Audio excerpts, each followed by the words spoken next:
तो बेटा यार अपनी बात चल रही है स्पेसिफिक हीट की, ठीक है जी। अब स्पेसिफिक हीट में हमने पहले बेसिक बातें करते हुए डिस्कस किया स्पेसिफिक हीट ऑफ सॉलिड्स।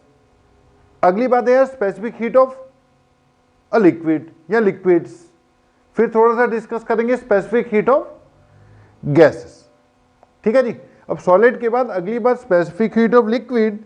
यार लिक्विड में मेनली अपने पास कोई भी हो सकता है खैर, लेकिन हम जब स्पेसिफिक हीट ऑफ लिक्विड की बात करेंगे ना तो वाटर को स्पेशली मेंशन करते हुए करेंगे, ठीक है।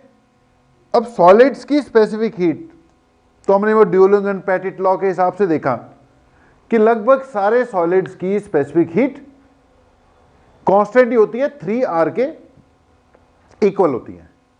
लेकिन यार लिक्विड्स में अब अलग अलग लिक्विड की अपनी अपनी क्या हो सकती है, स्पेसिफिक हीट होती होगी।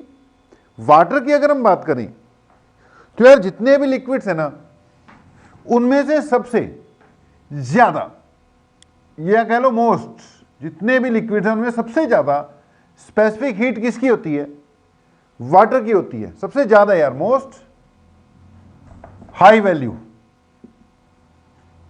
जितने भी नॉन लिक्विड्स है ना, वाटर की स्पेसिफिक हीट सबसे ज्यादा कितनी भाई, 1 कैलोरी पर ग्राम पर डिग्री सेल्सियस। अच्छा ये बात हमने पहले भी डिस्कस की है, जब स्पेसिफिक हीट की बात शुरू की थी हमने बात की थी कि वाटर की स्पेसिफिक हीट काफी ज्यादा होती है, इसलिए water as a coolant use होता है। वो जो हॉट वाटर बॉटल्स होती हैं उसमें भी वाटर का यूज होता है। एक बार वाटर को गर्म कर दिया जाए, गर्म करना उसको मुश्किल है, लेकिन एक बार हो गया, उसका टेम्परेचर ज्यादा हो गया, फिर उतना ही मुश्किल उसको नीचे लाना भी होगा, उसके टेम्परेचर को नीचे लाना भी होगा। तो एक बात याद रखनी है आपने कि लिक्विड्स में अगर मैं बात करूं तो मेनली मैं बात करूंगा वाटर की ही। वाटर की जो स्पेसिफिक हीट है वो याद रखनी है 1 कैलोरी पर ग्राम पर डिग्री सेल्सियस या फिर 4180 जॉल पर केजी पर डिग्री सेल्सियस, ठीक है जी। तो स्पेसिफिक हीट ऑफ लिक्विड्स में हमने बात किसकी की, वाटर की सबसे ज्यादा। उसके कई फायदे कि इसका टेम्परेचर बढ़ाना भी मुश्किल और एक बार बढ़ गया तो फिर घटाना भी मुश्किल। हीट ज्यादा एब्जॉर्ब कर लेगा और एक बार टेम्परेचर हाई हो गया ज्यादा हीट लूज करेगा, तब जाके उसका टेम्परेचर डाउन होगा, ठीक है जी।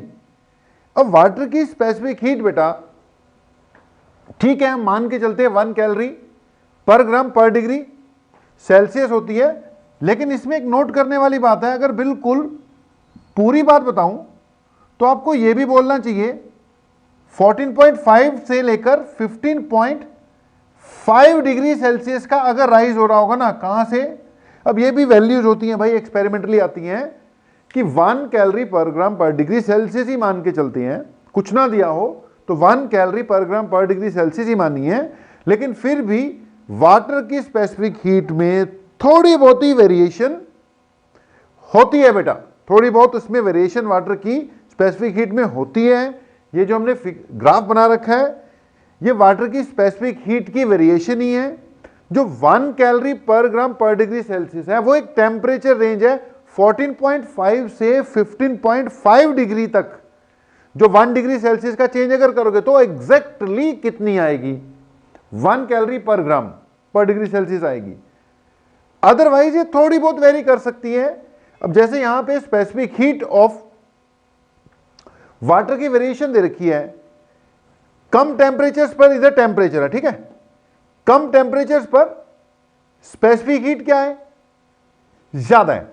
टेम्परेचर बढ़ाओगे स्पेसिफिक हीट कम होती है और बढ़ाओगे फिर से बढ़ने लग जाती है। लेकिन आप ध्यान से देखो ये वेरिएशन कोई बहुत ज्यादा नहीं है, ये 0.996 से 0.996 से ये इसकी वेरिएशन है 0.996, ये भी 1 के करीब ही है यार, और 1.0089 ये भी कोई 1 से बहुत ज्यादा दूर नहीं है।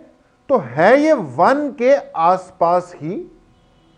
लेकिन अगर कोई कह ही दे यार specific heat of water temperature के साथ वेरी करती है, तो उसको बोल देना कि हाँ भाई करती है।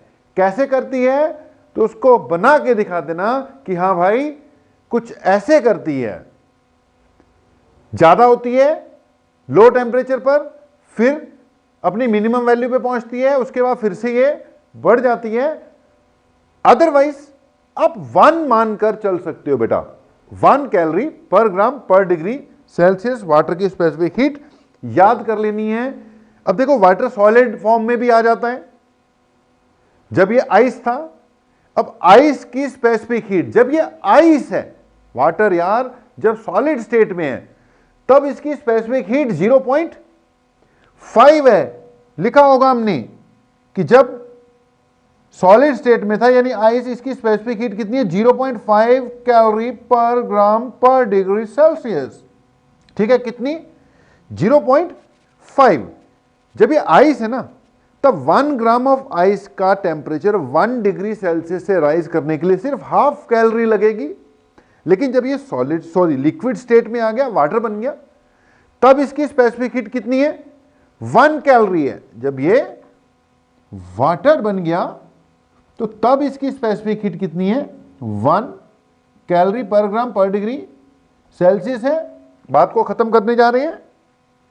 वाटर के बारे में क्या याद रखना है, जब हम स्पेसिफिक हीट और लिक्विड पढ़ेंगे तो बेसिकली वाटर के बारे में ज्यादा बात की, और बातें नहीं करते, फिर वही बात फैलेगी, इधर उधर चले जाएंगे, कोई फायदा नहीं है। पॉइंट्स लेकर आ रहा हूं बस। तो वाटर की स्पेसिफिक हीट सबसे ज्यादा कितनी 1 कैलोरी पर ग्राम पर डिग्री सेल्सियस या 4180 जॉल पर केजी पर डिग्री सेल्सियस। लेकिन ये किस रेंज में 14 से 14.5 15.5 डिग्री सेल्सियस की रेंज में। वैसे ये एक ही मान लो 1 कैलोरी, लेकिन इसकी वेरिएशन भी होती है। वेरिएशन आपको बता दी है, बहुत ज्यादा वेरिएशन है नहीं है, इसलिए 1 ही मान के चलते हैं। लेकिन फिर भी जो है वो पता तो होना चाहिए। बहुत ज्यादा स्पेसिफिक हीट होने के कारण कई फायदे हैं। Water is used as a coolant, गाड़ियों में कूलेंट के रूप में यूज होता है, पहले बताया, इसलिए बहुत ज्यादा डिटेल में बता नहीं रहा। तो स्पेसिफिक हीट ऑफ लिक्विड की बात खत्म करके अब आते हैं स्पेसिफिक हीट ऑफ गैसेस पे। अब गैसेस की बेटा स्पेसिफिक हीट जो है ना, उसमें थोड़ा सा पंगा है। पंगा ये है कि जब हीट करते हैं ना हम, तो गैस जो है ना, उसमें जो वॉल्यूम वगैरह के चेंज हैं वो बहुत तेजी से आते हैं। ठीक है, वॉल्यूम में चेंज एकदम आ जाएगा। अब सॉलिड है, सॉलिड को हीट करो तो उसकी कोई एक्सपेंशन इतनी ज्यादा होती नहीं है। ठीक है, एक्सपेंशन तो उसकी हो नहीं है, बहुत ज्यादा करता है, सॉलिड्स एक्सपैंड करते हैं, लेकिन वो परसेंटेज बहुत कम है। लिक्विड्स भी करते हैं, लेकिन उनकी भी परसेंटेज बहुत कम है। अब इनके कंपैरिजन में गैसेस की बात कर लो, तो टेम्परेचर राइज होने से यार गैसेस की एक्सपेंशन काफी ज्यादा हो जाती है, जिसको कहते हैं काफी ज्यादा बेटा। अब उससे क्या होता है, जब गैस एक्सपैंड होगी ना, एक्सपैंड वॉल्यूम बढ़ेगी, तो वॉल्यूम बढ़ाने के लिए वर्क की जरूरत पड़ेगी। Work has to be done, movement होगी ना बेटा ज्यादा उसकी। तो जब वॉल्यूम ज्यादा बढ़ जाएगी तो उस वॉल्यूम के चेंज के लिए किसकी जरूरत पड़ेगी, वर्क की जरूरत पड़ेगी। अब अगर वर्क की जरूरत पड़ गई, बात को समझना, आप हीट दे रहे हो, हीट से किसी भी सब्सटेंस की इंटरनल एनर्जी बढ़ रही है, जिससे कि उसका टेम्परेचर बढ़ रहा है। ठीक है, इंटरनल एनर्जी बढ़ी, जिसके कारण उसका क्या बढ़ गया, टेम्परेचर बढ़ गया। अब हीट देने से ही टेम्परेचर बढ़ा ना। लेकिन गैसेस के केस में क्या होता है कि ये कंटेनर में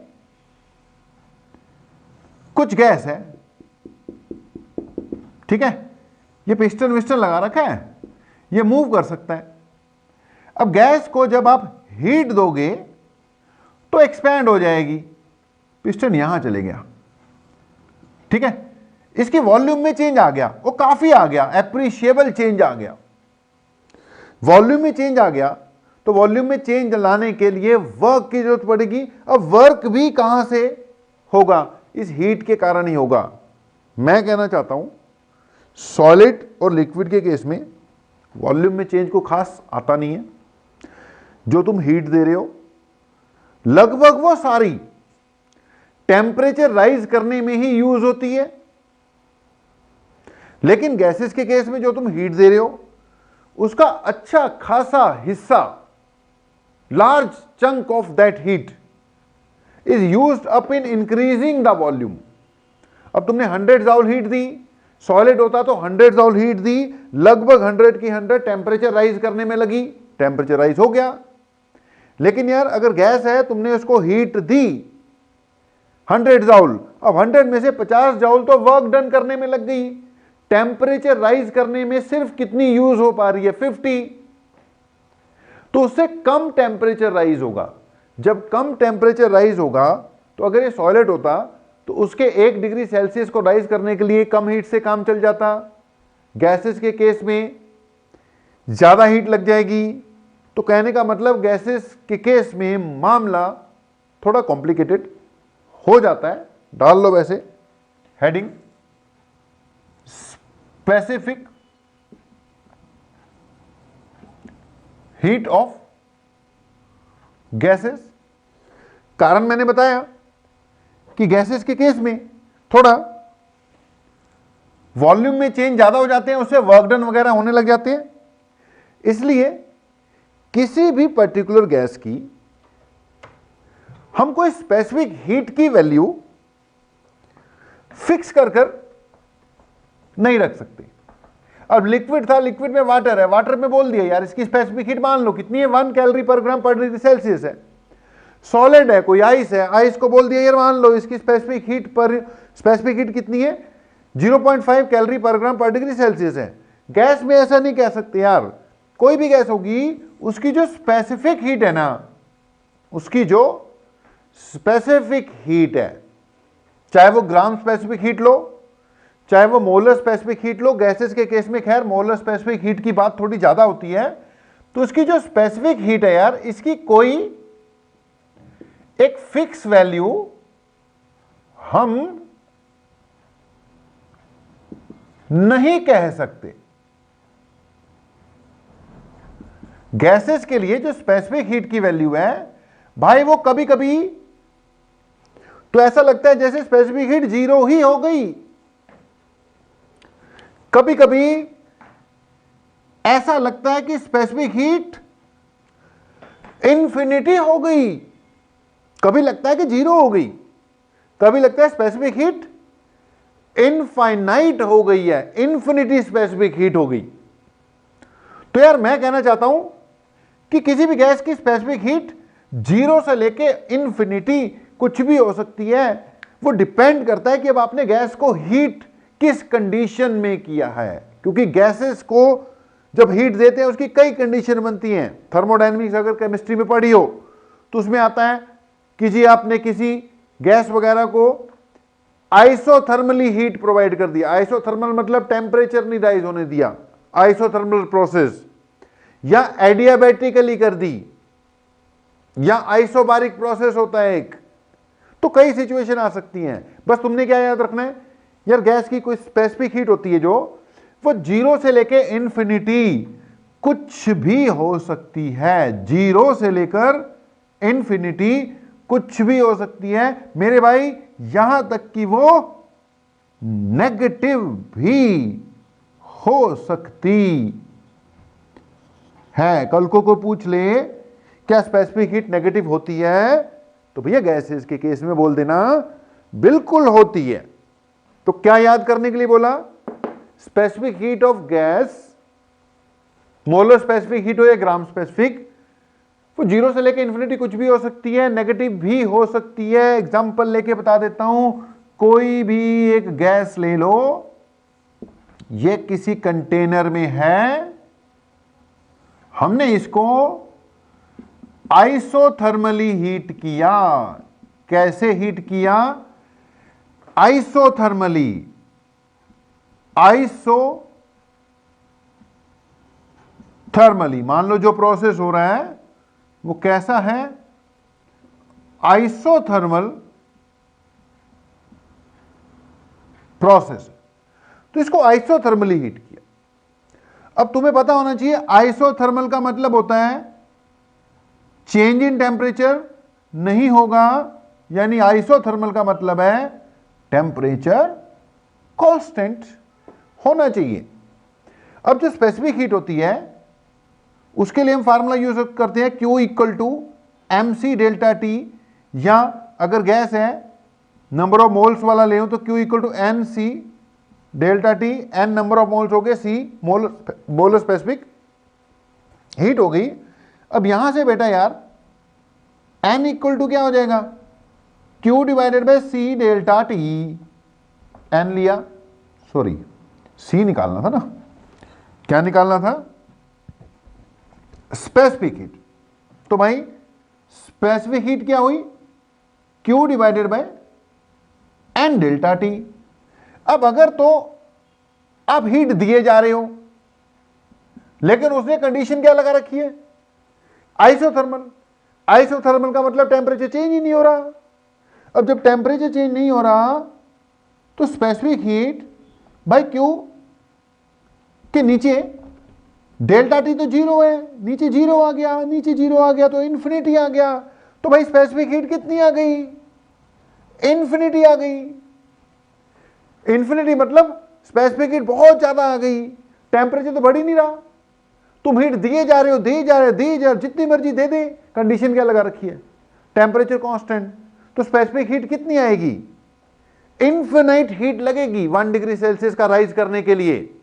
मतलब स्पेसिफिक हीट कितनी आ गई, इन्फिनिटी आ गई। तो अगर किसी गैस को कुछ ऐसे हीट कर रहे हो कि टेम्परेचर कांस्टेंट रखने की कंडीशन लगा दी तुमने, लग सकती है भाई, थर्मोडायनेमिक्स पढ़ो जाके केमिस्ट्री में, आइसोथर्मल प्रोसेस होता है, तो उस वक्त स्पेसिफिक हीट कितनी आएगी, इन्फिनिटी आएगी। तो मैंने यहां पर पॉइंट बनवा देता हूं। पहला पॉइंट, किसी भी गैस की स्पेसिफिक हीट 0 से लेकर इन्फिनिटी कुछ भी हो सकती है। दूसरा पॉइंट कि यहां तक कि वो नेगेटिव भी हो सकती है। तीसरा पॉइंट कि एग्जाम्पल के तौर पर eight isothermal condition, in isothermal condition, ठीक है जी, स्पेसिफिक हीट कितनी आ जाएगी, इन्फिनिटी आ जाएगी। अब अगली बात सुन लो, ऐसी एक प्रोसेस होता है एडियाबैटिक प्रोसेस। कैसा प्रोसेस भाई, एडियाबैटिक प्रोसेस। अब एडियाबैटिक प्रोसेस होता है कि गैस को आप हीट दे नहीं रहे हो, फिर भी उसमें एक प्रोसेस हो रहा है, उसके टेम्परेचर में चेंज आ रहा है। फिर वही बात, भैया केमिस्ट्री में जाके थर्मोडायनेमिक्स पढ़ो, सब पता लगेगा, आइसोथर्मल, आइसोबैरिक, एडियाबैटिक बहुत कुछ होता है। तो मैंने बोला अगर प्रोसेस कैसा है, एडियाबैटिक है, एडियाबैटिक का मतलब no exchange of heat, heat का कोई एक्सचेंज नहीं होगा। अब हीट का कोई एक्सचेंज नहीं होगा मतलब हीट तो दी नहीं ना ली। Q इक्वल टू कितना, 0। अब N इक्वल टू कितना था, Q divided by C delta T। Sorry यार, C निकालना होता है ना, हम तो बार बार क्या निकालने बैठ जाते हैं, M निकालना तो क्या है, C है ना। तो स्पेसिफिक हीट क्या है, heat required per mole per unit change in temperature. भाई हीट तो तुम दे ही नहीं रहे हो, तो Q तो 0 हो गया, लेकिन टेम्परेचर में चलो कुछ ना कुछ चेंज आ रहा है, लेकिन ऊपर 0 से सब कुछ क्या हो गया, 0। स्पेसिफिक हीट क्या हो गई, 0। हीट तुम दे ही नहीं रहे हो, फिर भी टेम्परेचर बढ़ रहा है। होते हैं प्रोसेस भाई, फिर वही बात थर्मो पढ़ो कि होते हैं प्रोसेस। तो C इक्वल टू 0 आ गया, मतलब बिना हीट दिए ही टेम्परेचर में चेंज। कहने का मतलब स्पेसिफिक हीट 0 हो सकती है। एग्जाम्पल क्या निकला कि चौथा पॉइंट बना देते हैं कि एग्जाम्पल के तौर पर अगर एडियाबैटिक चेंज हो या एडियाबैटिक कंडीशन हो तो स्पेसिफिक हीट 0 भी हो सकती है, 0 भी आ सकती है। ठीक है जी। तो स्पेसिफिक हीट बेटा 0 से लेके इन्फिनिटी कुछ भी हो सकती है, दोनों के एग्जांपल दिए, यहां तक कि नेगेटिव भी हो सकती है। नेगेटिव का एग्जांपल ये है, ये गैस के केस में हो सकता है कि आपने किसी गैस को हीट किया, हीट करने से क्या होता है, टेम्परेचर बढ़ जाता है ना, हीट करने से टेम्परेचर बढ़ गया, लेकिन हीट करने से गैस एक्सपैंड भी होती है भाई।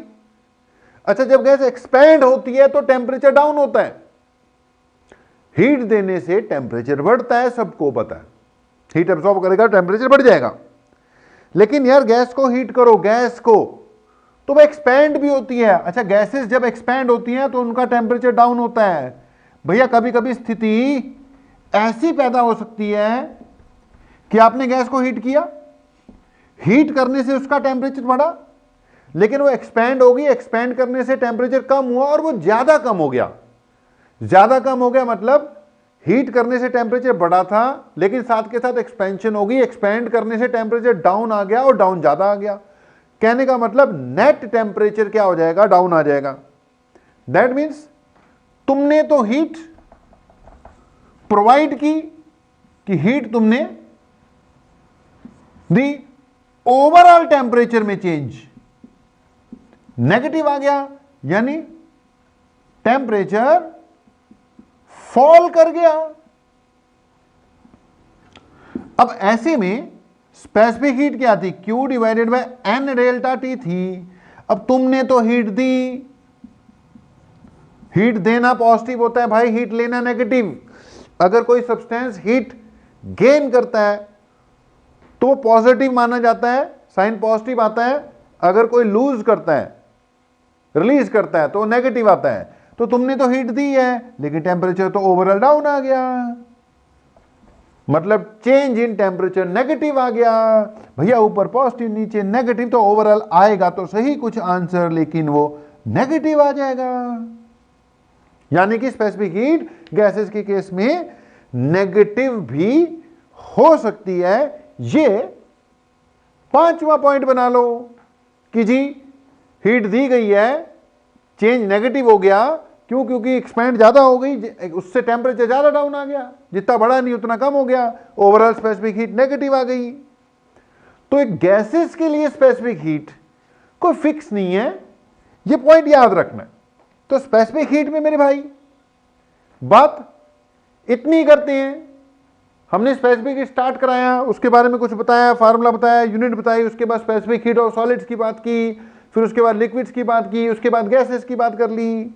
अच्छा, सॉलिड लिक्विड गैसेस में हमने बात पहले आइस की पानी के ही 3 रूप।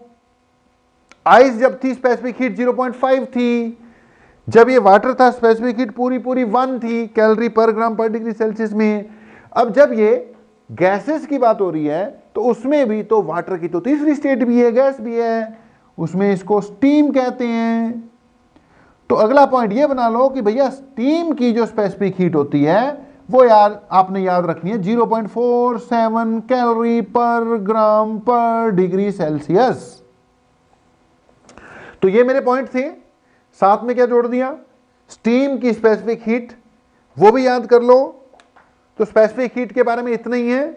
बाकी हां, पानी तेरे 3 रूप, और तीनों रूप में मुझे तेरी क्या चाहिए, स्पेसिफिक हीट तो चाहिए ही चाहिए।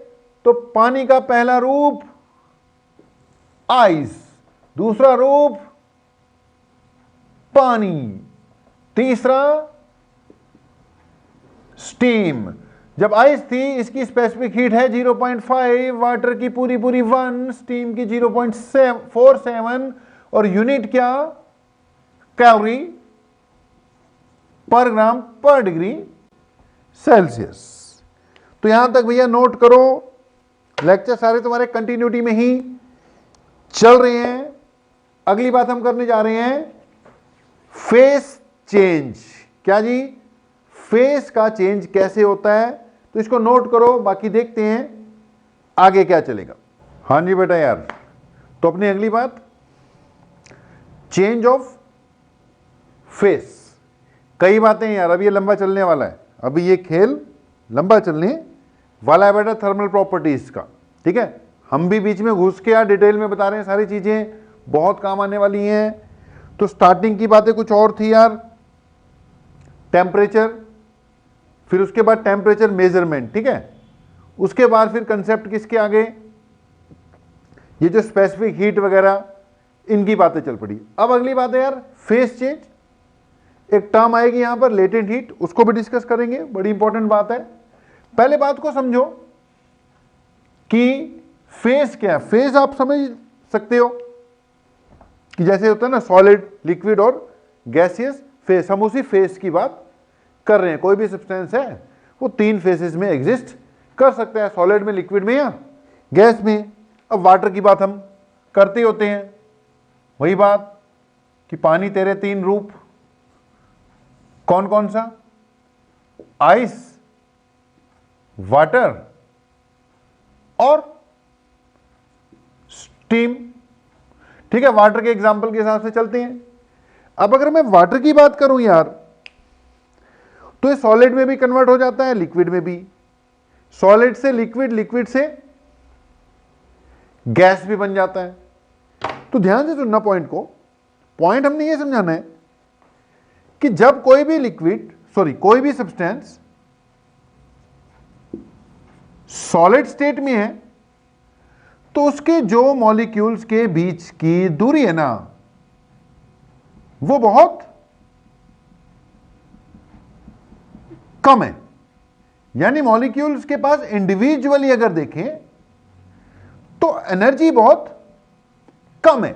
देख, जितना मॉलिक्यूल्स के पास, पार्टिकल के पास एनर्जी ज्यादा होती है उतना भागते हैं वो, है ना। अब इनके पास एनर्जी इंडिविजुअली देखें तो कम है, तभी ज्यादा मूवमेंट पॉसिबल नहीं है, शांत रहते हैं, जुड़े रहते हैं। अगर मैं बात कर रहा हूं किसकी, लिक्विड की, तो इनके मॉलिक्यूल्स के बीच में डिस्टेंस तो चलो कम ही है, काफी करीब होते हैं, लेकिन यार सॉलिड्स के कंपैरिजन में ये मॉलिक्यूल्स मूव कर जाते हैं। ये तो मूव भी नहीं कर पाते ना, ये मूव करते हैं, अच्छे खासे मूव करते हैं, तभी तो बहते हैं। यानी अगर मैं सॉलिड और लिक्विड के मॉलिक्यूल्स को कंपेयर करूं तो लिक्विड के मॉलिक्यूल्स के पास, पार्टिकल्स के पास, सॉलिड के पार्टिकल्स के कंपैरिजन में बहुत ज्यादा एनर्जी है। अब आगे आ जाओ गैसेस में, तो गैसेस के केस में तो ये काफी दूर है, इंडिविजुअल है, अट्रैक्शन इनके बीच में कम है और बहुत दूर दूर तक चले जाते हैं ये। यानी अगर इंडिविजुअली देखो तो इनके पार्टिकल्स के पास ज्यादा एनर्जी है यार, बहुत दूर दूर तक भाग लेते हैं ये, तो ज्यादा काइनेटिक एनर्जी इनके पास सबसे कम, इनके पास सबसे ज्यादा, ये बीच में है थोड़े। अब ध्यान से सुनना, आप किसी सॉलिड मटेरियल को एनर्जी दे रहे हो, कौन सी, हीट एनर्जी, क्या दे रहे हो, हीट एनर्जी दे रहे हो, दे दी भाई। अब जब तक वो सॉलिड है, यानी जब तक कि हीट देते देते उसका टेम्परेचर इतना नहीं बढ़ा कि वो मेल्ट करना शुरू कर दे, यानी अभी मेल्टिंग पॉइंट नहीं आया, जब तक तो वो सॉलिड है तब तक तो हीट दोगे टेम्परेचर बढ़ेगा, हीट दोगे टेम्परेचर बढ़ेगा, हीट दोगे टेम्परेचर बढ़ेगा। यार बढ़ते बढ़ते बढ़ते बढ़ते हो सकता है टेम्परेचर मेल्टिंग पॉइंट तक पहुंच जाए। अब जब मेल्टिंग पॉइंट पे पहुंच गया और हीट दोगे तो उसका टेम्परेचर बढ़ना चाहिए, लेकिन मेल्टिंग पॉइंट पे पहुंच चुका है, अब वो मेल्ट करना शुरू कर देगा। मेल्ट करना शुरू करेगा तो सॉलिड लिक्विड में कन्वर्ट होगा, सॉलिड लिक्विड में कन्वर्ट होगा तो लिक्विड के मॉलिक्यूल्स के पास ज्यादा एनर्जी है इसके कंपैरिजन में, यानी उनकी एनर्जी भी ज्यादा करनी पड़ेगी। अब वो एनर्जी ज्यादा कहां से होगी, इसी हीट से होगी ना। तो फिर से सुनना, जब तक तो वो सॉलिड का सॉलिड ही है, जो सारी हीट है उसका टेम्परेचर बढ़ाने में लगती है और टेम्परेचर बढ़ता है, लेकिन जब वो सॉलिड से लिक्विड में कन्वर्ट हो रहा होता है तो उनके मॉलिक्यूल्स की एनर्जी बढ़ती है। अब भैया मॉलिक्यूल्स की एनर्जी इसी हीट से बढ़ रही है ना, मतलब ये जो हीट दे रहे हो ना तुम, वो मॉलिक्यूल्स की एनर्जी बढ़ाने में लग जाएगी, उनकी इंटरनल एनर्जी बढ़ाने में लग जाएगी, टेम्परेचर राइज नहीं हो पाएगा। भाई टेम्परेचर राइज हीट नहीं कराना था, मॉलिक्यूल की एनर्जी भी हीट नहीं बढ़ानी है। जब तक तो वो सॉलिड का सॉलिड या मॉलिक्यूल की एनर्जी नहीं बढ़ रही है तब तक तो हीट टेम्परेचर बढ़ाने में लगेगी, लेकिन जब स्टेट चेंज होगी तो उस वक्त ये सॉलिड से लिक्विड हो रहे होंगे, मॉलिक्यूल की एनर्जी बढ़ रही होगी।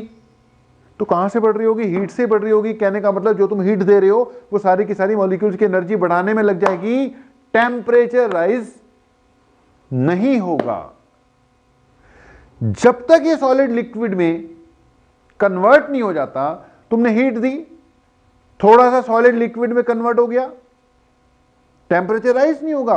और हीट दोगे, बचा हुआ सॉलिड लिक्विड में कन्वर्ट होगा, टेम्परेचर राइज नहीं होगा। और हीट दोगे, बचा हुआ सॉलिड और लिक्विड में कन्वर्ट होगा, टेम्परेचर राइज नहीं होगा। जब तक सारा सॉलिड लिक्विड में कन्वर्ट नहीं हो जाता तब तक टेम्परेचर राइज नहीं होगा। मान लो सारा सॉलिड लिक्विड में कन्वर्ट हो गया, अब और हीट दोगे तो अब तुम इस लिक्विड को हीट दे रहे हो ना, अब तो वो लिक्विड में कन्वर्ट हो चुका है, टेम्परेचर राइज होना शुरू कर देगा। और हीट दोगे टेम्परेचर राइज होगा, और हीट दोगे टेम्परेचर राइज होगा। अब हो सकता है टेम्परेचर राइज होते होते होते होते होते होते ये लिक्विड अपना बॉइलिंग पॉइंट अटेन कर जाए। तो जब तक ये लिक्विड का लिक्विड था, हीट देते थे टेम्परेचर बढ़ता था, हीट देते थे टेम्परेचर बढ़ता था। जब बॉइलिंग पॉइंट पे पहुंच जाएगा, हीट दोगे तो ये अब लिक्विड से गैस बनना शुरू होगा। फिर से वही बात, गैस बनेगा तो मॉलिक्यूलर एनर्जी गैसेस की, गैस के पार्टिकल्स की ज्यादा है, एनर्जी बढ़ेगी। अब एनर्जी बढ़ने के लिए हीट चाहिए, वो जो हीट दे रहे हो वो एनर्जी बढ़ाने में लग जाएगी, यानी कि स्टेट चेंज करने में लग जाएगी, टेम्परेचर राइज नहीं होगा। मतलब जब ये सॉलिड से लिक्विड में कन्वर्ट हो रहा था, at melting point temperature rise नहीं होगा। जब ये लिक्विड से गैस में कन्वर्ट हो रहा था, at boiling point temperature rise नहीं होगा। जब सारा लिक्विड गैस में कन्वर्ट हो चुका होगा, उसके बाद हीट देते रहो, टेम्परेचर बढ़ता रहेगा। तो पॉइंट क्या निकल कर आता है?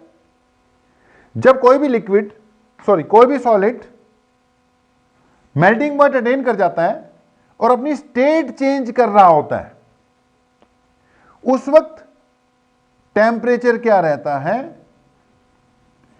कांस्टेंट रहता है।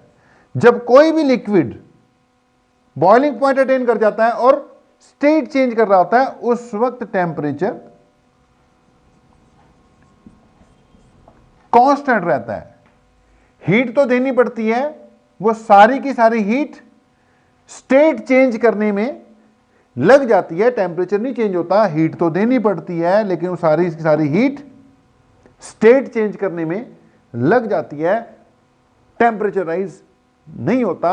अब बेटा जी, the amount of heat required to change the state without any rise in temperature is called latent heat. The amount of heat required to change the state of a substance without any change in temperature is called latent heat. तो ये latent heat का concept है, आगे detail में समझाया जाएगा। फिलहाल concept ये था कि जब स्टेट चेंज होती है तो हीट तो लगती है, लेकिन टेम्परेचर कांस्टेंट का कांस्टेंट रहता है।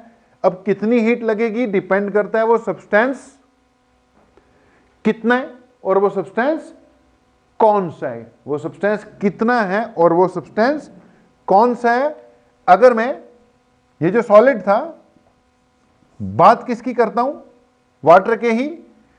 आइस, ये जो लिक्विड था क्या बन गया, ये वाटर। और ये जो गैस था क्या बन गई, स्टीम। तो बेटा जब ये आइस थी, आइस, तो आइस को हीट करते जाओगे करते जाओगे करते जाओगे, टेम्परेचर बढ़ता जाएगा बढ़ता जाएगा बढ़ता जाएगा। लेकिन जब इसका टेम्परेचर, मेल्टिंग पॉइंट कितना है आइस का, 0 डिग्री सेल्सियस है ना, 0 डिग्री सेल्सियस पहुंचेगा तो ये वाटर में कन्वर्ट होना शुरू हो जाएगी। जब तक सारी आइस मेल्ट करके पानी नहीं बन जाती तब तक ये हीट लेती रहेगी लेती रहेगी लेती रहेगी आइस। और आइस की अगर मैं बात करूं, मैंने बोला ना उसको क्या कहते हैं, लेटेंट हीट। एक बार लिख देते हैं कि amount of heat required per unit mass to change the state of a substance is called latent heat। ठीक है, amount of heat required per unit मास। तो मैंने बोला ना, एक तो मास कितना है उस पे पता लग डिपेंड करता है हीट कितनी लगेगी, और दूसरा वो कौन सा है। तो वाटर की हम बात कर रहे थे, सॉलिड से जब ये लिक्विड में कन्वर्ट हो रहा होगा तो उस वक्त जो हीट लगेगी उसको हम कहेंगे latent heat of fusion. Latent heat आगे मैंने बोला डिटेल में बताएंगे, दो तरह की होती है, latent heat of fusion. Fusion मतलब सॉलिड से लिक्विड स्टेट में आना। और अगर ये किस में कन्वर्ट हो रहा हो, सॉलिड से गैस, सॉरी लिक्विड से गैस में, तो उस वक्त जो हीट लगेगी that is called latent heat of vaporisation. कौन सी भाई, लेटेंट हीट ऑफ वेपोराइजेशन। तो वाटर की बात करो तो वाटर जब आइस था तो बेटा आइस की जब ये सॉलिड से लिक्विड में कन्वर्ट हो रहा है, latent heat of fusion that is 80 calorie per ग्राम। मतलब 1 ग्राम आइस को, 1 ग्राम ऑफ आइस को कंप्लीटली वाटर में कन्वर्ट होने के लिए कितनी हीट लगेगी, 80 कैलोरी, याद रखनी है। और जब ये वाटर था इसको किस में कन्वर्ट होना है, स्टीम में। तो 1 ग्राम आइस को वाटर में कन्वर्ट होने के लिए कितनी हीट लगती है, 80 कैलोरी। और 1 ग्राम वाटर को स्टीम में कन्वर्ट होने के लिए हीट लगती है 540 कैलोरी। कितनी भाई, 540 कैलोरी याद रखना है बेटा। इसको कन्वर्ट करोगे ना दूसरी यूनिट में तो इट विल 336 किलो जॉल पर केजी। कितनी भाई, 336 इंटू 10⁻³ जॉल पर केजी। कन्वर्ट करोगे 80 को, ठीक है जी। और इसकी बन जाएगी 2260 किलो जॉल पर केजी या 2260 इंटू 10⁻³ जॉल पर केजी। तो यह भी डिटेल में चलेगा। फिर से एक बार बता देते हैं कि जी जब स्टेट चेंज हो रही होगी, स्टेट चेंज होने के दौरान टेम्परेचर में चेंज नहीं आता, हीट देनी पड़ती है। वो हीट कहाँ लग रही होती है, मॉलिक्यूल्स की इंटरनल एनर्जी बढ़ाने में या कह लो स्टेट चेंज करने में। उस हीट को कहते हैं लेटेंट हीट। तो लेटेंट हीट की डेफिनेशन क्या है, amount of heat required per unit mass to change the state of a substance from one state to another. दो तरह की है, सॉलिड से लिक्विड में जाना लेटेंट हीट ऑफ फ्यूजन है, और इसमें लिक्विड से गैस में जाना है तो लेटेंट हीट ऑफ वेपोराइजेशन है। तो क्या है बेटा लेटेंट हीट, अगर मैं इसको मैथमेटिकली लिख दूं, it is amount of heat required per unit mass to change the state Q equal to क्या बन जाएगा यहां से ml बन जाएगा। बातें अभी कंटिन्यूटी में चलती रहेंगी, तब तक आप इसको नोट कीजिए। हाँ जी बेटा यार, क्या बात चल रही है फिर अपनी? लेटेंट हीट तक हम लोग पहुंच गए थे। अच्छा भाई, ठंड हो गई भाई, अब स्वेटर वेटर पे आ गए हम लोग भी। तो लेटेंट हीट की बात चल रही थी। हमने किया था कि अगर कोई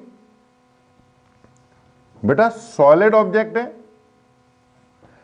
इसका टेम्परेचर क्या कर दो, राइज। ठीक है, इधर को मैं टेम्परेचर राइज कर रहा हूं, ये किस में कन्वर्ट हो सकता है, लिक्विड में। अगर इसका टेम्परेचर राइज करो लिक्विड का, ये किस में कन्वर्ट हो सकता है, वेपर्स में, यानी कि गैसियस फेस में। ठीक है, अब सॉलिड से लिक्विड कन्वर्ट हो रहा है बेटा जी।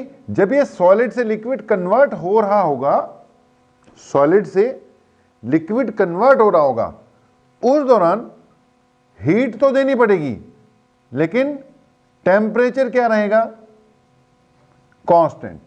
जब ये लिक्विड से वेपर्स में कन्वर्ट हो रहा होगा, उस वक्त हीट तो देनी पड़ेगी, लेकिन टेम्परेचर क्या रहेगा, कांस्टेंट। हमने बताया था कि बेटा अगर सॉलिड है और वो अपने मेल्टिंग पॉइंट तक नहीं पहुंचा, तो हीट देते जाओ, टेम्परेचर बढ़ता जाएगा। लेकिन जब वो मेल्टिंग पॉइंट पे पहुंच गया, तो it has to melt, solid से लिक्विड में कन्वर्ट होगा। अब सॉलिड से लिक्विड में कन्वर्ट करने के लिए चाहिए एनर्जी। तो जो आप एनर्जी दोगे, सारी की सारी कहां खर्च होती जाएगी, उसकी स्टेट चेंज होने में। जब स्टेट चेंज हो रही होगी, उस दौरान टेम्परेचर कांस्टेंट रहेगा। फिर लिक्विड बन गया। अब लिक्विड जब तक अपने बॉइलिंग पॉइंट तक नहीं पहुंच जाता, तब तक उसका टेम्परेचर बढ़ता रहेगा। लेकिन जब बॉइलिंग पॉइंट आ गया, उस वक्त आपको हीट तो देनी पड़ेगी, वो वेपर्स में कन्वर्ट होना शुरू हो जाएगा। लेकिन जब तक वो लिक्विड कंप्लीटली वेपर्स में कन्वर्ट नहीं होता, हीट देनी पड़ेगी, लेकिन टेम्परेचर क्या रहेगा, कांस्टेंट रहेगा। अब ये जो हीट है, जो स्टेट चेंज करने में लग रही है, इसको हम क्या कहते हैं, लेटेंट हीट। इसको भी क्या कहते हैं, latent heat.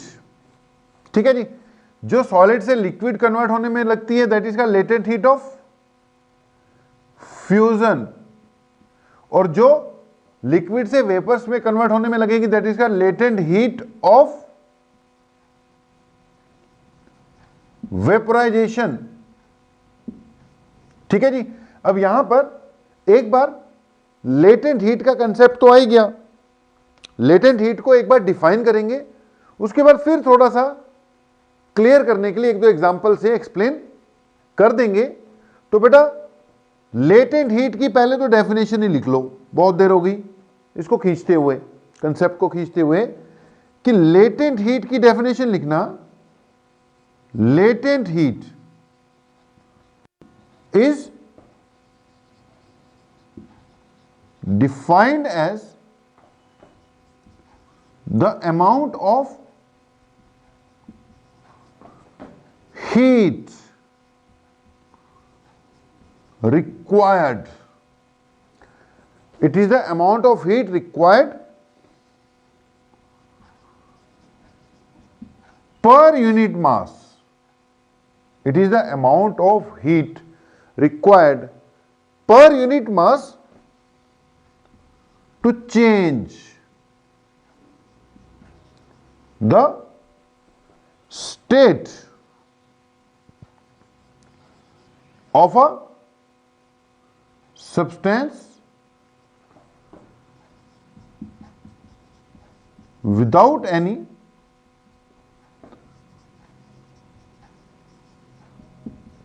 change in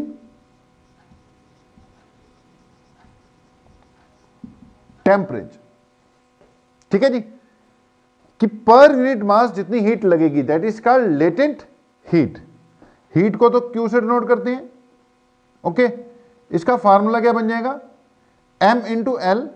L क्या है यार, latent heat, it is amount of heat required per unit mass to change the state at constant temperature. जब स्टेट चेंज हो रही होती है तो हमने कल भी बात की कि इसका टेम्परेचर चेंज नहीं हो पाता, तो Q is equal to M into L या L is equal to Q by M. याद रखना जी आपने, हमने बात कर ली लेटेंट हीट ऑफ फ्यूजन और लेटेंट हीट ऑफ वेपोराइजेशन, ये दो होती हैं, ठीक है। जब आप सॉलिड से लिक्विड में कन्वर्ट कर रहे हो किसी चीज को, तो उस वक्त जो पर यूनिट मास हीट लगेगी that is called latent heat of fusion, और जब वो वेपर्स में कन्वर्ट हो रहा है उस वक्त जो लगेगी that is latent heat of vaporisation. तो यार एक बार फिर से पॉइंट समझाने की कोशिश कर देता हूं, उसके बाद फिर हम वाटर का एग्जाम्पल ले लेंगे, उससे समझाएंगे बात को, फिर खत्म कर देंगे। फिर उसके बाद सीधा इसका यूज कहां पे होगा, न्यूमेरिकल्स में ही होगा, ठीक है जी। न्यूमेरिकल्स करवाएंगे, वहां पे आ जाएगा। एक बार फिर से हमने एग्जाम्पल लिया, मान लो एक कोई सब्सटेंस है, कोई भी सब्सटेंस है, लेट ये सॉलिड भी हो सकता है, लिक्विड भी हो सकता है, और गैसियस स्टेट में भी एग्जिस्ट कर सकता है। मान लो ये इस वक्त सॉलिड स्टेट में है, कुछ देर बाद ये मान लो अगर टेम्परेचर बढ़ा दूं तो लिक्विड स्टेट में कन्वर्ट हो सकता है, और मान लो अगर टेम्परेचर और बढ़ा दें तो ये गैसियस स्टेट में भी जा सकता है। लेट तीनों स्टेट में एग्जिस्ट करता है कोई मटेरियल ए, ठीक है जी। मान लो इसका बॉइलिंग पॉइंट, मान लो इसका बॉइलिंग पॉइंट 50 डिग्री, बॉइलिंग नहीं मेल्टिंग पॉइंट 50 डिग्री सेल्सियस है, ठीक है जी, 50 डिग्री सेल्सियस। और इसका जो बॉइलिंग पॉइंट है वो मान लो 100 डिग्री सेल्सियस है। मान लो भाई 50 डिग्री पे ये मेल्ट करना शुरू करता है और 100 डिग्री पे वेपर्स में कन्वर्ट होना शुरू कर देता है। इसका टेम्परेचर मान लो, इसका टेम्परेचर पहले कितना है, 0। अब यार इस वक्त इसका टेम्परेचर है 0 डिग्री सेल्सियस। आप इसको हीट दोगे तो इसका टेम्परेचर बढ़ना शुरू हो जाएगा, और हीट करोगे और बढ़ना शुरू हो जाएगा, और हीट करोगे और बढ़ना शुरू होगा। Q equal to MC delta T लगता जाएगा। 0 से 50 तक क्या लगेगा, Q equal to MC delta T। आप हीट दोगे, इसकी कुछ ना कुछ स्पेसिफिक हीट होगी, टेम्परेचर बढ़ता चले जाएगा। अब मान लो बढ़ते बढ़ते बढ़ते बढ़ते ये 50 डिग्री सेल्सियस पे हो गया। 50 डिग्री सेल्सियस इसका मेल्टिंग पॉइंट है। अब बेटा एक बार ये पूरा का पूरा 50 पे पहुंच चुका है, अब इसको और हीट दोगे तो इसने मेल्ट करना है, इसकी मेल्टिंग शुरू हो जाएगी। अब जब भाई मेल्टिंग शुरू होगी तो हीट तो ये गेन करेगा, बट टेम्परेचर नहीं बढ़ेगा। टेम्परेचर 50 का 50 ही रहेगा। आप इसको हीट दो, इसका टेम्परेचर नहीं बढ़ेगा, स्टेट चेंज होनी शुरू होगी, क्योंकि अपने मेल्टिंग पॉइंट पे पहुंच गया। ये मेल्ट होता रहेगा, मेल्ट होता रहेगा, मेल्ट होता रहेगा, जब तक ये कंप्लीटली मेल्ट नहीं होगा, इसका टेम्परेचर राइज नहीं होगा। अब ये कितनी हीट लेगा मेल्ट करने के लिए, वो डिपेंड करता है इसकी स्पेसिफिक हीट पर, और ये मास कितना था इस पर, ठीक है। जो भी इसका मास होगा, जो भी इसकी स्पेसिफिक हीट होगी, उतनी हीट इसको मेल्ट होने में लगेगी। मान लो इसको सफिशिएंट हीट प्रोवाइड कर दी, आप रुके ही नहीं, मेल्ट करते रहे, ये कंप्लीटली मेल्ट हो गया, कंप्लीटली मेल्ट हो चुका है, स्टेट चेंज हो गई। अब इस वक्त भी इसका टेम्परेचर 50 डिग्री सेल्सियस मेंटेन रहेगा, क्योंकि टेम्परेचर तो बढ़ा नहीं है ना। अब क्या होगा, अब इसका टेम्परेचर 50 है, पूरी तरह से अभी लिक्विड में कन्वर्ट हो चुका है। अब इसको और हीट दोगे तो क्या होगा भाई, फिर से इसका टेम्परेचर राइज होना शुरू हो जाए, क्योंकि स्टेट चेंज 50 पे तो होनी नहीं, स्टेट चेंज होनी है 100 डिग्री सेल्सियस पर, स्टेट चेंज होनी है 100 डिग्री सेल्सियस पर। अभी इसका टेम्परेचर 50 डिग्री सेल्सियस, अभी और हीट लेगा, फिर से Q equal to MC delta T लगना शुरू हो जाएगा। हो सकता है सॉलिड स्टेट में इसकी स्पेसिफिक हीट कुछ और हो, लिक्विड स्टेट में स्पेसिफिक हीट कुछ और हो जाएगी। इसका टेम्परेचर फिर बढ़ना शुरू होगा 50 से 100 तक, जब तक पहुंच नहीं जाता तब तक ये हीट गेन करेगा, टेम्परेचर राइज करेगा, हीट गेन करेगा, टेम्परेचर राइज करेगा, हीट गेन करेगा, टेम्परेचर राइज करेगा। मान लो बढ़ते बढ़ते बढ़ते बढ़ते इसका टेम्परेचर 100 डिग्री सेल्सियस तक पहुंच गया। अब जब 100 हो गया तो ये बॉईल करना शुरू कर देगा, वेपर्स में कन्वर्ट होना शुरू हो जाएगा। उस दौरान फिर से ये हीट तो लेगा, लेकिन इसका टेम्परेचर राइज नहीं होगा। 100 पे पहुंच गया, ये वेपर्स में कन्वर्ट होना शुरू हो जाएगा। वेपर्स में कन्वर्ट होने के लिए इसको हीट चाहिए, हीट लेता रहेगा, लेकिन टेम्परेचर 100 का 100 ही मेंटेन रहेगा। कब तक, जब तक कि ये कंप्लीटली वेपर्स में कन्वर्ट नहीं हो जाता। कंप्लीटली मान लो वेपर्स में कन्वर्ट हो गया, उसके बाद और हीट दोगे, फिर उस वेपर्स का टेम्परेचर राइज होना शुरू हो जाएगा। तो स्टेट चेंज के दौरान हीट तो लगती है, कितनी, m into latent heat of fusion लगेगी यहां पर, और यहां कितनी लगेगी, m into latent heat of vaporization. ये अलग अलग हो सकती है। उसके बाद फिर इसका टेम्परेचर राइज होगा। कहने का मतलब स्टेट चेंज होने के दौरान भैया टेम्परेचर चेंज नहीं होता, हीट वो गेन करेगा ही। उस हीट को क्या कहते हैं, लेटेंट हीट ऑफ फ्यूजन कहते हैं, जो पर यूनिट मास चाहिए। Q equal to ml formula लगेगा, L equal to Q by M होगा। यूनिट इसकी बन जाएगी कैलोरी पर ग्राम। यूनिट क्या बन जाएगी, कैलोरी पर ग्राम। तो भाई बहुत बात हो गई। अब सीधा एक एग्जांपल लेते हैं, एग्जांपल में वाटर ही लेना पड़ेगा। अब बेटा यार, अगर मैं वाटर की बात कर रहा हूं, वाटर यानी कि पानी, यानी H2O, ये तीनों स्टेट में एग्जिस्ट करता है। ये सॉलिड भी है आइस के फॉर्म में, उसको लिक्विड में भी कन्वर्ट किया जा सकता है। तो यह सॉलिड से लिक्विड में कन्वर्ट करने के लिए इसकी लेटेंट हीट ऑफ फ्यूजन चाहिए होगी वाटर की। ठीक है, अब यहां वाटर नहीं बोलेंगे, इसको क्या बोलेंगे, आइस, क्योंकि मेल्ट तो किसने करना है, आइस ने करना है ना। और ऐसे ही जब इसको वेपर्स में कन्वर्ट करना है तो इसकी लेटेंट हीट ऑफ वेपोराइजेशन भी चाहिए होगी, वाटर की मानी जाएगी वो। देख, आइस ने मेल्ट होना है तो latent heat of fusion of ice मानते हैं। ठीक है, अब आइस की लेटेंट हीट ऑफ फ्यूजन कितनी याद करनी है, 80 कैलोरी पर ग्राम। कितनी जी, 80 कैलोरी पर ग्राम। 1 ग्राम पानी को, सॉरी आइस को वाटर में कन्वर्ट होने के लिए कितनी हीट लगती है, 80 कैलोरी। ये याद रखनी है, वाटर की सारी बातें याद रखनी है भाई। इसको कन्वर्ट करोगे तो ये बन जाएगी 336 किलो जॉल पर केजी। पर केजी में जाओगे तो 336 इंटू 10⁻³ जॉल पर केजी है इसकी। ओके, अब इसने जब वेपर्स में कन्वर्ट होना है तो latent heat of vaporisation of ice कितनी है, latent heat of vaporisation of ice कितनी है जी, 540 कैलोरी पर ग्राम। सब बातें याद रखनी हैं।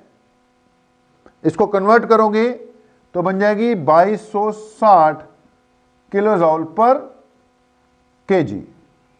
ठीक है जी। अब सोचो,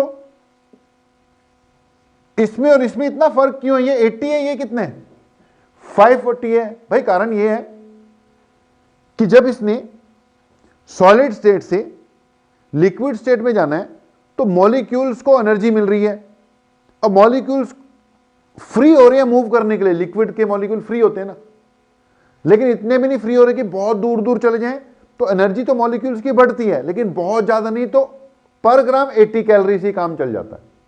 लेकिन जब इसने गैस में कन्वर्ट होना है ना यार, तो मॉलिक्यूल्स बहुत दूर दूर चले जाएंगे, उनके पास अपनी काइनेटिक एनर्जी बड़ी बड़ी ज्यादा आनी है, इसलिए फिर पर ग्राम काफी ज्यादा हीट लगती है। इंटरनल एनर्जी ऑफ जो गैस है ना वो एज कंपेयर टू लिक्विड काफी ज्यादा होती है। तो ये पॉइंट भी आपको याद रखने हैं जी, ठीक है। अब वाटर की अगर मैं सारी वैल्यूज एक ही जगह पे बेटा लिख कर दूं आप लोगों को, वाटर की जितनी भी वैल्यूज है ना सारी की सारी जगह एक ही जगह लिख कर दूं, उसके बाद एक कोई एग्जांपल लेते हैं वाटर का ही, तो उससे और बात क्लियर होगी। अब देख, जब ये वाटर है तो इसकी स्पेसिफिक हीट कितनी थी? 1 calorie per gram per kelvin, ठीक है। स्पेसिफिक हीट की यूनिट होती है calorie per gram per kelvin. Formula कौन सा यूज होता है?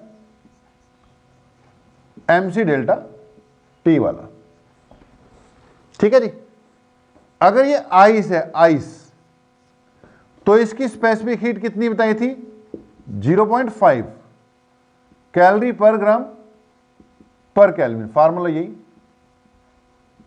mc डेल्टा टी यूज होता है। अगर ये स्टीम बन जाए तो इसकी कितनी बताई थी यार? 0.47 calorie per gram per kelvin. Formula वही, Q equal to mc delta T, ठीक है जी। और अगर बात करें किसकी? लेटेंट हीट ऑफ फ्यूजन यानी आइस की, तो वो कितनी है? इट इज 80 कैलोरी पर ग्राम। और अगर बात करें यार लेटेंट हीट ऑफ वेपोराइजेशन की, तो वो कितनी है? 540 कैलोरी पर ग्राम। अब ये सारी वैल्यूज एक ही जगह पर कंपाइल करो भाई, बहुत जरूरी है। आप ना नोट्स बनाते वक्त या कोई भी काम करते वक्त स्ट्रेस देखा करो किस पॉइंट पे जा रही है। अब वाटर की जितनी भी वैल्यूज है ना उस पे बहुत ज्यादा स्ट्रेस चल रही है, क्योंकि क्वेश्चंस में यार वाटर से रिलेटेड बहुत क्वेश्चंस आते हैं। अब देखो वाटर की सारी वैल्यू एक ही जगह पे लिखी पड़ी है, जब वो आइस बन गया उसकी स्पेसिफिक हीट है, सब वाटर के बारे में ही है। H2 यही है। एक इसकी डेंसिटी वो याद है तुम्हें, 1 ग्राम पर सेंटीमीटर क्यूब। अब एक बात और करूंगा, उससे और क्लैरिटी अगर होनी होगी तो हो जाएगी। उसके बाद फिर सीधा न्यूमेरिकल्स पे ही आएंगे हम लोग। आपकी जो ऑफलाइन क्लासेस हैं, अब उसमें देखो न्यूमेरिकल्स वगैरह खूब चल ही रही हैं, तो सीधा फिर किस पे आएंगे? हम न्यूमेरिकल्स पर ही आएंगे, ठीक है। यहां पे डेंसिटी खैर यहां जरूरत नहीं पड़ेगी, ये भी लिख ही लो, 1 ग्राम पर सेंटीमीटर क्यूब। अब हमने बोला मान लो अपने पास कितनी आइस है?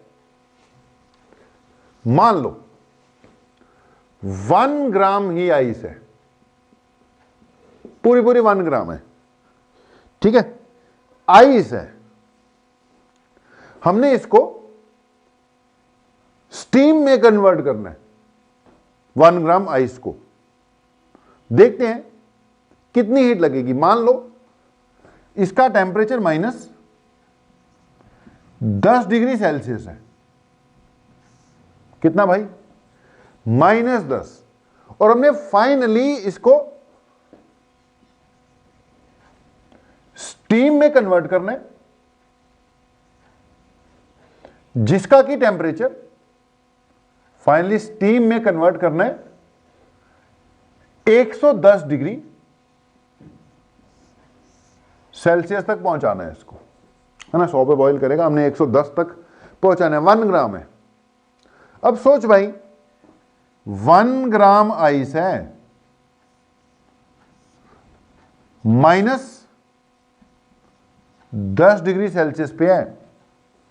स्टीम में बाद में कन्वर्ट होगी, पहले पानी में कन्वर्ट होगी ये लिक्विड फॉर्म में, लेकिन लिक्विड फॉर्म में कन्वर्ट होगी ये जब इसका टेम्परेचर कितना हो जाएगा? 0 डिग्री सेल्सियस। फिर इसको वेपर्स में कन्वर्ट होना है, ठीक है जी। वेपर्स में कन्वर्ट होना है, वो तब होगी जब इसका टेम्परेचर कितना हो जाएगा? 100 डिग्री सेल्सियस। और फिर इस स्टीम को हमने फाइनली 110 डिग्री सेल्सियस तक पहुंचाना है। तो यार पहले इसको -10 से 0 डिग्री सेल्सियस तक पहुंचाना होगा, तो पहले 0 डिग्री सेल्सियस पे आइस को पहुंचाना होगा। अब आपको पता है यहां से यहां तक इसका टेम्परेचर राइज करवाना है, तो फार्मूला कौन सा लगेगा? Q = mc डेल्टा टी वाला, स्पेसिफिक हीट का कंसेप्ट। आइस की स्पेसिफिक हीट कितनी है? 0.5 कैलोरी पर ग्राम पर डिग्री सेल्सियस। ये 1 ग्राम आइस है। 1 ग्राम आइस को 1 डिग्री सेल्सियस से टेम्परेचर राइज करवाने के लिए कितना? 1 ग्राम आइस को 1 डिग्री सेल्सियस से टेम्परेचर राइज करवाने के लिए कितनी हीट लगती है? 0.5 कैलोरी। तो 10 डिग्री सेल्सियस से राइज कराने के लिए, क्योंकि -10 से 0 पहुंचाना है ना, तो टेम्परेचर राइज कितना हुआ? 10 डिग्री सेल्सियस। तो 1 डिग्री सेल्सियस पे 0.5 लगेगी, तो 10 डिग्री सेल्सियस का राइज है, -10 से 0 तक जाना है, तो 0.5 × 10 करना पड़ेगा। यानी कि सबसे पहले तो 5 कैलोरी लग गई। 5 कैलोरी देने के बाद अब वो क्या बन गई? Ice eight 0 degree Celsius. ठीक है, पहले आइस थी, -10 पे थी, है अभी भी आइस, लेकिन अब उसका टेम्परेचर 0 डिग्री सेल्सियस हो चुका है। अब इसने मेल्ट करना शुरू कर देना है। मेल्ट करने के दौरान इसका टेम्परेचर राइज नहीं होगा, ये मेल्ट होना शुरू हो जाएगी। आइस तो 1 ग्राम ही है ना। 1 ग्राम आइस को फ्यूज करने में, यानी लिक्विड में कन्वर्ट होने के लिए, ये आगे लेटेंट हीट ऑफ फ्यूजन, कितनी हीट लगती है? 80 कैलोरी। यानी इसको 80 कैलोरी और दी। अब ये क्या बन गया? वाटर। लेकिन अभी भी 0 डिग्री सेल्सियस है। कुछ देर पहले आइस एट 0 डिग्री सेल्सियस थी, इसने 80 कैलोरी ली, मेल्ट कर गई और किस में कन्वर्ट हो गई? वाटर में। जब वो वाटर में बनी है उस दौरान उसके टेम्परेचर में राइज नहीं हुआ है, तो 0 डिग्री सेल्सियस पे वाटर है इस वक्त। उसके बीच की कोई सिचुएशन देखते तो कुछ आइस होती, कुछ वाटर होता। चलो हमने 80 कैलोरी दे दी, तो अब तक कुल 85 कैलोरी ले चुकी है ये। अभी क्या है? Water at 0 degree Celsius. अब और हीट दो, वाटर किस में कन्वर्ट होना शुरू हो जाएगा? वाटर का टेम्परेचर राइज होना शुरू हो जाएगा। पहले -10 से 0 डिग्री सेल्सियस आइस हुई, फिर उसके बाद 0 डिग्री सेल्सियस वाटर बन गया, उसके बाद इसका टेम्परेचर राइज होगा और वाटर पहुंचते पहुंचते पहुंचते पहुंचते 100 डिग्री सेल्सियस तक पहुंच जाएगा। ठीक है, अब वाटर को 0 से 100 तक पहुंचाने के लिए वाटर की स्पेसिफिक हीट कितनी है? अब स्पेसिफिक हीट लगेगी 1 calorie per gram per kelvin है ना। 1 ग्राम को 1 डिग्री सेल्सियस से राइज होने के लिए 1 कैलोरी लगती है, तो 1 ग्राम को 100 डिग्री सेल्सियस से राइज होने के लिए कितनी लग जाएगी? 100 कैलोरी लग जाएगी। अब 100 कैलोरी देने के बाद वाटर कितने पे पहुंच जाएगा? 100 डिग्री सेल्सियस पे। अब और हीट दोगे तो ये वेपर्स में कन्वर्ट होना शुरू हो जाएगा। अब वेपोराइजेशन वाली हीट कितनी है? 540, यहां लिखी होगी 540 कैलोरी पर ग्राम। 1 ग्राम ही है ये। 540 कैलोरी ले लेगा और क्या बन जाएगा?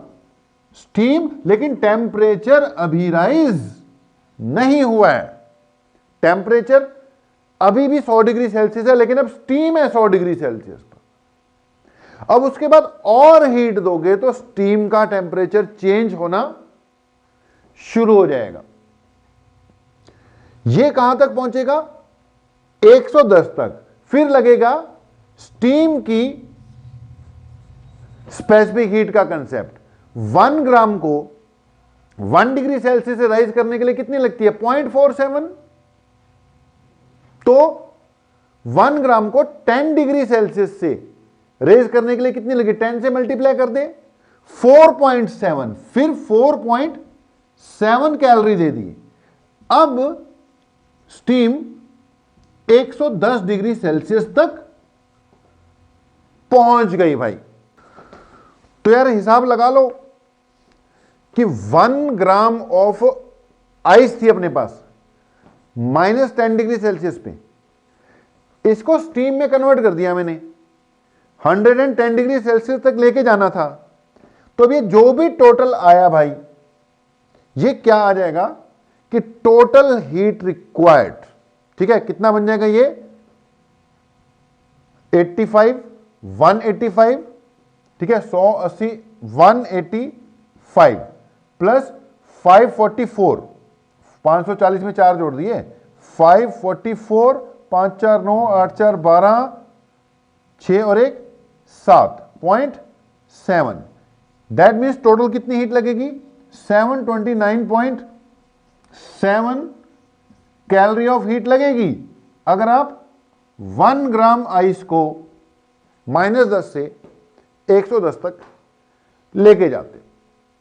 ठीक है जी। तो ये कंसेप्ट है यार किसका? लेटेंट हीट का था, कुछ नहीं। मैं सिर्फ डेफिनेशन देकर और Q इक्वल टू ml बताकर छोड़ देता कि भाई ये लेटेंट हीट होती है, Q इक्वल टू ml उसमें फार्मूला लगेगा, लेकिन बात नहीं बनती भाई, क्योंकि इस पे बेस्ड क्या आने हैं? न्यूमेरिकल्स आने हैं, न्यूमेरिकल्स। और न्यूमेरिकल इस टाइप के होंगे, वो भी कराएंगे जब आएंगे, आते रहेंगे। तो न्यूमेरिकल्स बेटा करनी है, अभी इसको नोट करो। इसके बाद कुछ छोटी मोटी सी बातें हैं, वो भी डिस्कस करके इस पार्ट को भी क्या करते हैं? क्लोज करते हैं।